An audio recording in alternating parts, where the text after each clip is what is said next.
Hello प्यारे दोस्तों, नमस्कार। हम लोग क्लास 10th के मैथ में पहले चैप्टर का 1.2 एक्सरसाइज का क्वेश्चन नंबर 3 तक लगाए थे। आज बात करते हैं क्वेश्चन नंबर 4 की। ठीक है, क्या कह रहा है? एचसीएफ 306 और 657 का एचसीएफ कितना दिया गया है? 9 दिया गया है। एलसीएम आपको क्या करना है? ज्ञात करना है। ठीक है, तो यहाँ पर करना कैसे है? यहाँ पर एचसीएफ कितना है? यहाँ पर एचसीएफ कितना दिया है? 9 दिया है। ठीक है, और एलसीएम आपको ज्ञात करना है। तो देखो ध्यान से, ये दो संख्या है, इनका जो एचसीएम निकालें वो 9 है, और इन्हीं संख्याओं को क्या निकालना है आपको? एलसीएम निकालना है। ठीक है, तो देखो एक फार्मूला होता है, मैं आपको बताता हूँ क्या होता है। एचसीएफ गुणे एलसीएम बराबर ए गुणे बी, ये होता है। ठीक है, ये छोटा सा फार्मूला होता है। इसको हिंदी में क्या लिखते हैं? हिंदी में लिखते हैं मासा और गुणे लासा अब बराबर दो संख्याओं का गुणनफल। दो संख्याओं का क्या? गुणनफल। ठीक है, तो देखो एचसीएफ इंटू एलसीएम बराबर ए गुणे बी। तो ए और बी क्या होता है? तो ए और बी क्या होती है? दी गई संख्या होती। क्या होती है? दी संख्या होती। जो दी गई संख्या वो होती है। चलो लगाते हैं। चलो फिर से मैं फॉर्मूला लिख देता हूँ। एचसीएफ गुणे एलसीएम बराबर ए गुणे बी। देखो एचसीएफ कितना दिया है? 9 दिया है, तो यहाँ पर 9 रखते हैं। गुणे एलसीएम, एलसीएम देखो कह रहा है हमसे, एलसीएम कह रहा है ज्ञात कीजिए। ये नहीं है एलसीएम, ध्यान रखिए संख्या है। ठीक है ना, एलसीएम कह रहा है हमसे ज्ञात करो, तो यहाँ लिख देते हैं एलसीएम बराबर ए क्या है? ए जो दिया गया है, ए क्या है? 306 गुणे बी क्या है आपका? 657। अब बताओ निकाल लोगे ना इसको? कैसे? एलसीएम छोड़ दो, तो 306 गुणे 657, 9 गुणम कहाँ आएगा? भाग में आ जाएगा। तो 9 से इसको कर देते हैं सॉल्व। 9 से करेंगे तो 9 त्रिक 27 और 9 चौक 36, यानी कितना आया? 34 गुणे 657। ठीक है, और जब इनको आपस में मल्टीप्लाई कराओगे तो 22 33 8। ठीक है, कितना आ जाएगा? 22 33 8। समझ में आया क्या किया गया? हमेशा ध्यान ये रखिएगा कि फार्मूला होता है एचसीएफ गुणे एलसीएम बराबर होता है ए गुणे बी होता है। ठीक है, ये अभी कुछ समय पहले हम लोग पढ़े थे, इसको पढ़े थे ना। अभी क्वेश्चन नंबर किस में? क्वेश्चन नंबर 2 में इसको हम लोग पढ़े थे। हमको सिद्ध करना था, हमको सत्यापित करना था। हमको क्या करना था? हमको सत्यापित करना था ना ऐसा क्वेश्चन। एचसीएफ गुणे एलसीएम बराबर ए गुणे बी। ठीक है, एचसीएफ दिया गया था 9 रखा गया, एलसीएम पूछा एलसीएम लिखा गया। ए दिया है 306 और बी दिया है 657। देखो दोनों सेम ही, देखो ये दोनों सेम ही है। देखो ये दोनों सेम ही है। ठीक है, तो क्या किए? एलसीएम निकाल लिए, 9 गुणा तो भाग में आ गया। ठीक है, तो ऐसे ही आपसे क्वेश्चन पूछ सकता था। ये जहाँ एलसीएम दिया है वहाँ पर क्या पूछ सकता था? एचसीएफ पूछ सकता था। फिर क्या करते? यहाँ पे एचसीएफ को भाग कर देते। बात समझ में आए ना? ये चीज़ें होती हैं। तो उम्मीद है समझ में आ गया होगा। एचसीएफ 9 रखा, एलसीएम पूछ रहा था। ए का 306 रखा मान, बी का 657 रखा। 9 गुणम था, इधर आया भाग में हो गया। 9 से काटा 34 आया, 34 गुणे 657 किया, 22,338 आ गया। ठीक है, तो उम्मीद है समझ में आ गया होगा, कहीं पर प्रॉब्लम नहीं आई होगी। ठीक है, देखो एक कमेंट आया था कि सर 1.1 एक्सरसाइज का क्वेश्चन नंबर 3 एक बार फिर से बता दीजिए। ठीक है, किसका? 1.1 का क्वेश्चन नंबर 3। ठीक है, एक बार फिर से बताने की बात कही गई थी। देखो क्या था क्वेश्चन नंबर 3 में, मैं आपको बता देता हूँ, सुनो ध्यान से। 1.1 का है, इसी वक्त देख लीजिए। ठीक है, ये कमेंट आया था कि सर इसको एक बार फिर से बता दीजिए। 1.1 का क्वेश्चन नंबर कौन सा था? क्वेश्चन नंबर 3 था। ठीक है, शायद 3 ही था। ठीक है, तो उसमें ये कहा जा रहा है किसी परेड में 616 सदस्यों वाली एक सेना की टुकड़ी को 32 सदस्यों वाले एक आर्मी बैंड के पीछे मार्च करना है। तो जानते हो उसमें कहा जा रहा है कि 616 सदस्यों वाली एक सेना है।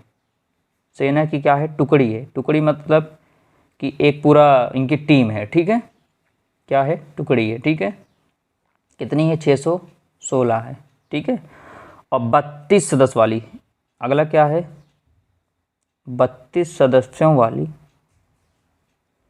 एक आर्मी बैंड है, एक क्या है, आर्मी बैंड है। तो इन्हीं 32 सदस्य वाली आर्मी बैंड के पीछे 6-16 वालों को क्या करना है, सेट होना है। बात समझ में आया। जैसे होता क्या है, आपके यहाँ शादी ब्याह पड़ती है तो जो बैंड बारात होते हैं, जो बैंड वाले होते हैं, कौन होता है, जो बैंड वाले होते हैं वो कहाँ चलते हैं, आगे चलते हैं, और हम सभी लोग कहाँ चलते हैं, हम लोग कहाँ चलते हैं, उनके पीछे चलते हैं, है कि नहीं। तो वही कह रहा है कि 6-16 को किस प्रकार सेट करना है कि 32 के पीछे सेट हो जाए। बात समझ में आ रहा है। यानी कह रहा है कि दोनों समूह को समान संख्या वाले स्तंभों में मार्च करना, उन स्तंभों की अधिकतम संख्या, यानी दोनों को समान संख्या वाले स्तंभों में मार्च करना है, ठीक है ना, बराबर मात्रा में मार्च करना। तो कितनी पंक्ति लगाएं ताकि इनकी भी पंक्ति उतनी हो और इनकी भी पंक्ति उतनी हो, ठीक है। तो क्या करेंगे, देखो 6-16 क्या है, बड़ा है, 32 क्या है, छोटा है, ठीक है। फिर क्या करेंगे, 6-16 को भाग दे देंगे, किससे, 32 से भाग दे देंगे, किसे देंगे, 32 से भाग दे देंगे, ठीक है। अब देखो 32 से भाग देंगे कितने आ जाएगा। अब यहाँ पर आपको भाग देना सिखाया गया होगा पीछे वाले क्वेश्चन में, ठीक है। तो इसका जो कुल आंसर आया होगा वो कितना आया होगा, 8 आया होगा। कितना आया होगा, 8 आया होगा, ठीक है। यानी कुल 8 अधिकतम स्तंभ हो सकते हैं, 1 2 3 4 5 6 7 8। 8 वाले में 32 को सेट कर देंगे, 8 वाले में 6-16 को भी सेट कर देंगे, ठीक है। ये था आंसर। बात समझ में आ गया। कुल मिला के वही था कि 6-16 टीम थी और 32 सदस्य वाले एक आर्मी बैंड था। इनको मतलब कुल मिला के आपको मैनेज करना था, बस किस प्रकार इनको मैनेज किया जाए, ठीक है, कि इनकी पंक्ति एकदम समान लगे, कहीं घटा बढ़ी ना लगे। तो 6-16 में से अगर 32 और को भाग दे दोगे कितना आएगा, 8 एचसीएफ आएगा। तो 8 पंक्ति ऐसे बनेंगी जिसमें 6-16 वाले को भी फिट कर देंगे, और 8 पंक्ति ऐसे बनाएंगे जिसमें 32 वाले भी क्या हो जाएंगे, फिट हो जाएंगे, ठीक है। चलिए तो आगे बढ़ते हैं नेक्स्ट क्वेश्चन। क्वेश्चन नंबर मित्रों बहुत ही मज़ेदार, बहुत ही लाजवाब क्वेश्चन है। क्या रहा है, जांच कीजिए कि क्या प्राकृतिक संख्या n के लिए संख्या 6 की पावर n अंक 0 पर समाप्त हो सकती है। अब ये क्वेश्चन ना काफ़ी प्रॉब्लम क्रिएट करता है स्टूडेंट में, उनको समझ नहीं आता कि क्या चीज़ कहा जा रहा है। देखो कह रहा है जांच कीजिए जो प्राकृतिक संख्या है, ध्यान सुनिए मेरी बातों को, जो प्राकृतिक संख्या n के लिए जो संख्या 6 की पावर n है उसका जो अंक है क्या 0 पर समाप्त होगा। तो एक बार मन में नोट कर लीजिए हमेशा, क्या, देखो जो यहाँ पर 0 अगर कोई भी अंक, मैं लिख देता हूँ यहाँ पर कोई भी अंक अगर किस पर समाप्त हो रहा है, अगर 0 पर समाप्त हो रहा है, किस पर समाप्त हो रहा है, 0 पर समाप्त हो रहा है तो वह 5 से विभाज्य होगी। किससे होगी, 5 से क्या होगी, विभाज्य होगी, ठीक है। कोई भी संख्या, कोई भी अंक अगर 0 पर समाप्त हो रहा है तो वह किससे विभाज्य होगी, 5 से विभाज्य होगी, ठीक है। क्योंकि हम सभी लोग जानते हैं कि 5 के कटने का रूल क्या होता है, हम सभी लोग जानते हैं जिस 5 के कटने का क्या होता है। इससे लास्ट में क्या, देखो ये देखो लास्ट में देखो एक संख्या अंक लिख दिया ना, लास्ट में कितना है, 0 है ना, तो क्या ये 5 से नहीं कटेगा, कट जाएगा। अगर हम इसको 5 से काटेंगे तो 5 दहम्मा, देखो कट गया, कटा ना। अगर यहाँ पर देखो, अगर मैं यहाँ पर 100 लिख देता हूँ तो देखो लास्ट में कितना आया, 0 आ रहा है अंक ना, अंक 0 समाप्त हो रहा है ना, क्या ये 5 से नहीं कटेगा, कट जाएगा। 5 दूनी 10 और 0 अब कितना जाएगा, 20 बार जाएगा, कट गया, ठीक है। तो कोई भी अंक अगर 0 पर समाप्त होता है तो वह 5 से विभाज्य होगा। इतना बात समझ में आ गया, ठीक है। आप सुनो ध्यान से, ये बताओ यहाँ कह रहा है 6 की पावर n, क्या कह रहा है, 6 की पावर n बोल रहा है, कह रहा है संख्या 6 और n पर 0 पर समाप्त हो सकती है, आपको जांच करना है। तो मुझे ये बताइए, अगर मैं 6 का ये लेता हूँ अभाज्य गुणनखंड लेता हूँ तो 2 तिहाई 6 और 3 एकन्नम 3, यानी 6 बराबर कितना आया, 6 बराबर आया 2 गुणे 3, यही तो मिला। अगर 6 का हमने क्या किया, 6 का हमने किया अभाज्य गुणनखंड, क्या किया, अभाज्य गुणनखंड किया। जब 6 का अभाज्य गुणनखंड किया कितना मिला, 2 और 3 मिला। तो क्या 2 और 3 क्या 0 काट देता, क्या 3 0 काट देगा, नहीं काट पाएगा ना। क्यों, क्योंकि 6 का तो अंक कहीं पर, 6 में कहीं पर भी 5 मिल ही नहीं रहा है। क्या नहीं मिल रहा है, 5 नहीं मिल रहा है, मिल रहा है कहीं पर देखो 6 पर केवल कितने मिल रहे हैं, 2 मिल रहा है, 3, केवल 2 और 3 ही अभाज्य संख्याएं मिल रही हैं। क्या मिल रही हैं? 2 और 3 ही क्या मिल रही हैं? अभाज्य संख्याएं मिल रही हैं, केवल 2 और 3। अब मिलना कितना चाहिए था? अगर सुनो ध्यान से, अगर 6 पावर n अंक पर 0 पर अगर समाप्त होता, अगर किस पर समाप्त होता? 0 पर अगर समाप्त होता तो 2 और 3 के अलावा 5 भी मिलना चाहिए था। कितना मिलना चाहिए था? 5 भी मिलना चाहिए था। क्यों? क्योंकि 5 ही एक ऐसा संख्या है जो 0 को क्या करेगा? काट देगा। ठीक है, बात समझ में आया? लेकिन आप कहोगे सर 2 भी तो काट सकता। हाँ 2 काट सकता, लेकिन 3 नहीं काट सकता, इसलिए हमको पूरा देखना पड़ेगा। क्या करना पड़ेगा? पूरा देखना पड़ेगा। बात समझ में आया? तो कोई भी अंक अगर 0 पर समाप्त हो रहा है तो वह 5 से विभाज्य होगा। पहले इसको मन में नोट कर लीजिए। ठीक है, फिर हमने क्या किया? 6 का गुणनखंड किया तो 2 गुणे 3 आया। अब देखो यहाँ पर 6 की पावर कितना लगा है? n लगा हुआ है तो n लगा दिया। फिर यहाँ इसको तोड़ा, 2 गुणे 3 में तोड़ा, पावर कितनी लगी? n, तो n लगा दिया पावर। तो देखो कहीं पर भी 5 नहीं मिला। अगर 5 मिलता तब हम बोल सकते थे हाँ 0 पर क्या होगा? समाप्त होगा, क्योंकि 5 ही ऐसा वैल्यू है जो 0 को काट सकता है। यानी कोई भी संख्या अगर 0 पर समाप्त होती है तो उसको केवल 5 ही काट सकता है। बात समझ में आया? इस केस में बात समझ में आ रहा है? तो यहाँ पर लिखेंगे क्या? यहाँ पर लिखेंगे बहुत आसान सी भाषा। क्या लिखेंगे? देखो ध्यान से, अतः ऐसा लिखेंगे। ठीक, यहाँ तक समझ में आ गया होगा ना कि 6 का तोड़ दिया, 2 गुणे 3 में कहीं पर भी 5 नहीं मिला है। जब 5 नहीं मिला तो कैसे लिखेंगे? 6, अतः 6n के गुणनखंड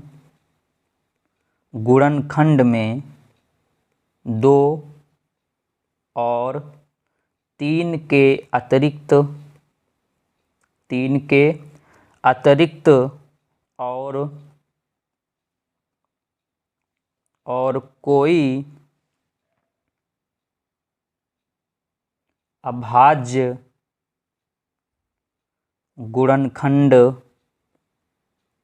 नहीं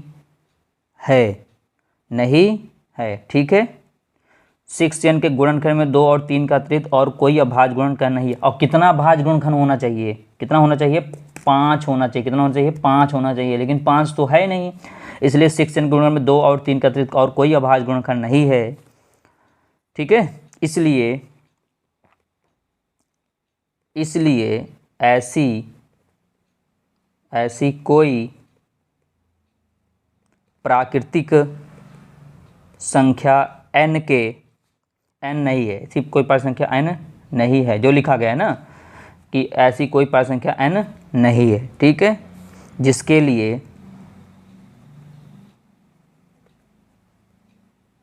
जिसके लिए संख्या 6n क्या? जिसके लिए संख्या 6n अंक 0 पर समाप्त होगी। बस ध्यान ये रखिएगा, देखो साफ साफ बोल रहा है कि प्राकृतिक संख्या n के लिए 6 पावर n अंक 0 पर समाप्त हो रही है।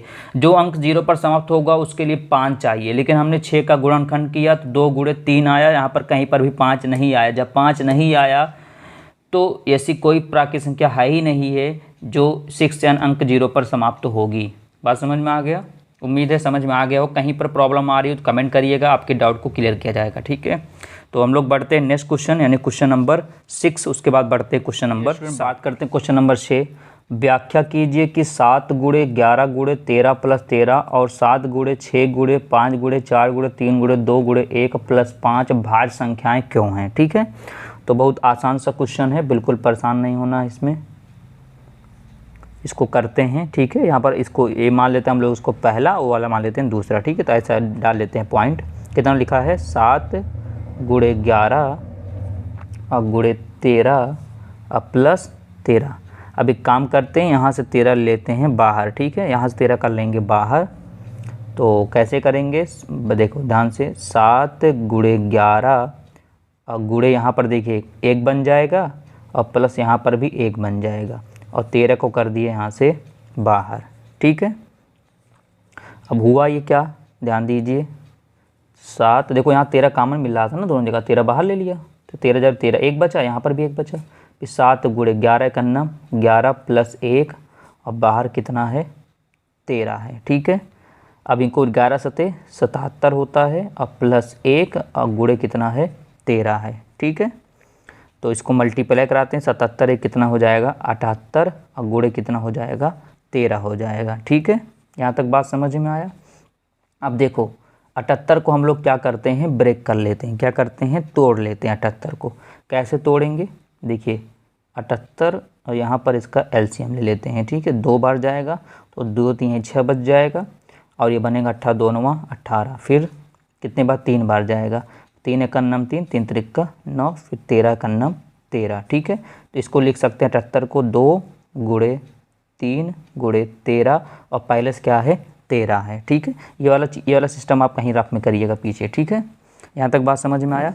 अब देख लेते हैं कौन कितने बार आया है, 2 गुणे 3 गुणे 13 कितने बार आया है, 2 बार। इतना चीज़ समझ में आया, यहाँ तक कोई दिक्कत नहीं है ना। तो अब यहाँ पर लिख देंगे, क्या लिखेंगे, चूँकि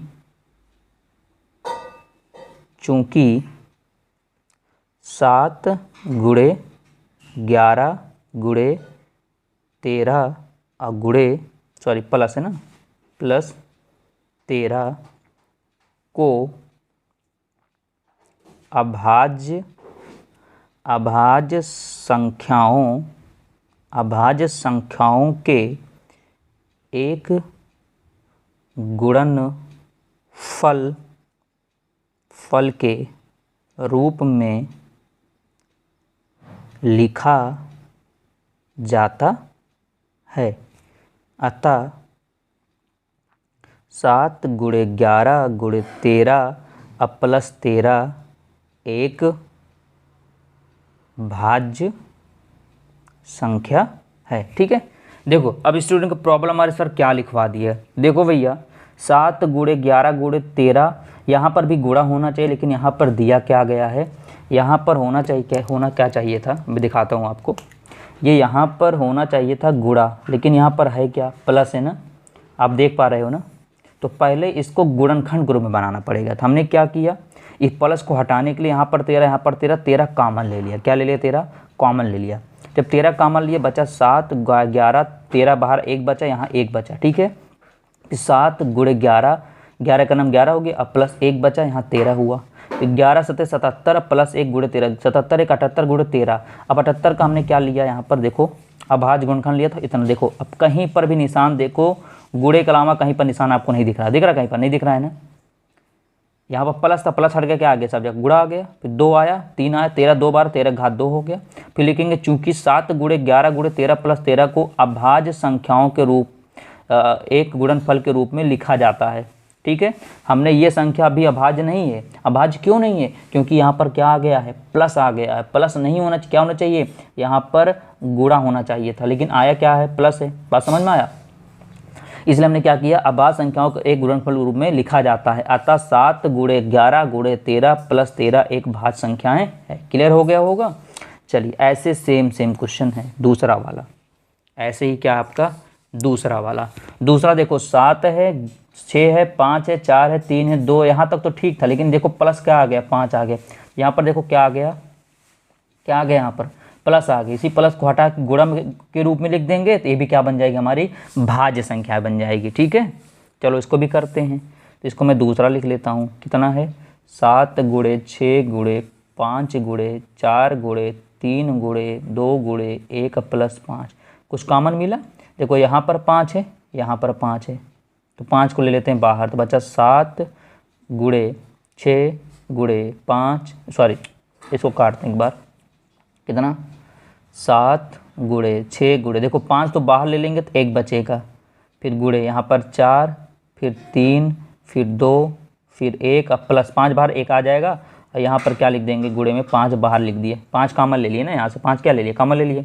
जब 5 लेते हैं 1 बचा, यहाँ पर भी 1 बचा। अब इसको सॉल्व कर देते हैं। देखो इनको पूरा गुणा कराते हैं, इनको पूरा गुणा कराएंगे। ठीक है, गुणा कराएंगे। देखो 7 छंग 42, 1 का कोनो मतलब है नहीं, गुणे 4 तिहाई 12, ठीक है, और प्लस यहाँ पर देखो 2 एक अन्नम 2, और प्लस कितना है यहाँ पर 1 है ना, और गुणे 5। देखो 7 छंग 42, 4 3 12, गुणा में है, अच्छा ये गुणा में है, 1 मिनट गुणा में है, गुणे 2 + 1, ठीक है।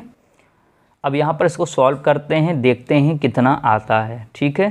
देखो जब इनको सॉल्व करोगे ना टोटल, मैं आपको बता देता हूँ, इनको जब टोटल सॉल्व करोगे तो 5 तो बाहर है ही है ना, इनका जो आएगा पूरा सॉल्यूशन, इनका जो सॉल्व करोगे इनका सॉल्यूशन आएगा कितना, 1009 आएगा। और गुणे यहाँ पर कितना लिखा है, 5 लिखा है। कितना लिखा है, 5 लिखा है, ठीक है ना।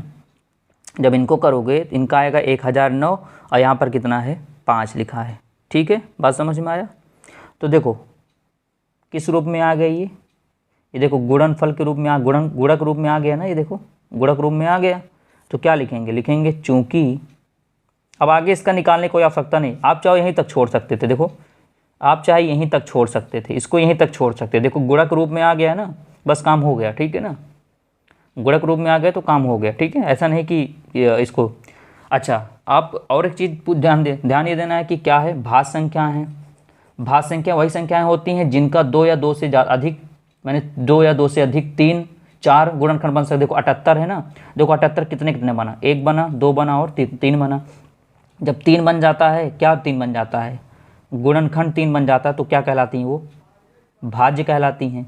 और जब 3 से कम होती हैं तो क्या कहलाता है, वो अभाज्य कहलाती हैं, है कि नहीं। चलो तो इतना अच्छी समझ में आया। तो इसको लिख देंगे, चूंकि 7 गुणे 6 गुणे 5 गुणे 4 गुणे 3 गुणे 2 गुणे 1 + 5 को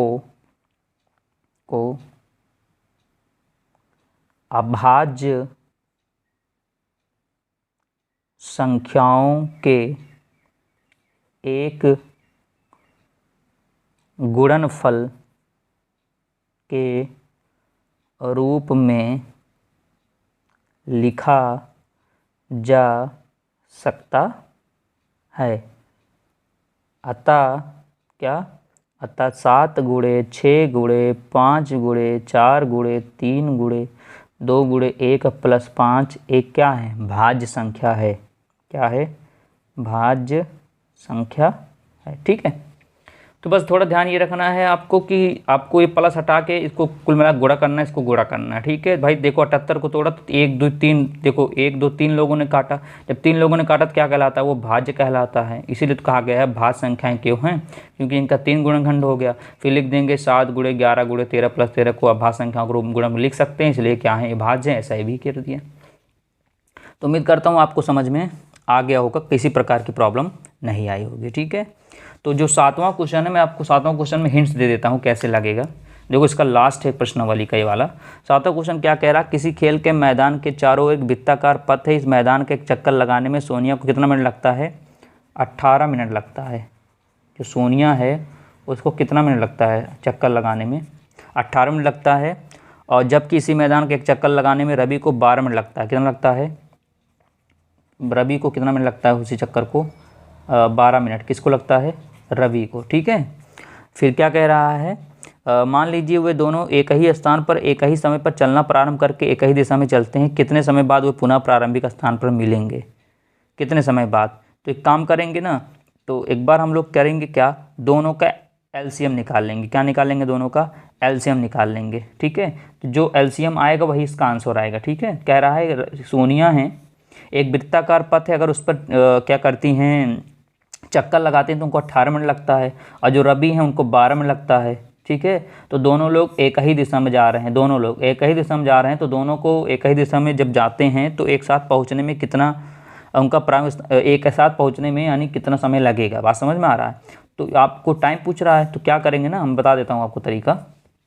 इसका 18 और 12 क्या निकाल लोगे, एलसीएम निकाल लो, और जो आएगा आंसर ना वही होगा इनका आंसर। बात समझ में आया ना, जो इसका एलसीएम आएगा वही इसका उत्तर होगा। समझ में आ गया।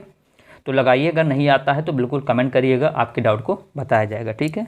तो अब आगे मुलाकात करेंगे नेक्स्ट लेक्चर में, जहाँ प्रश्नावली पढ़ेंगे 1.3।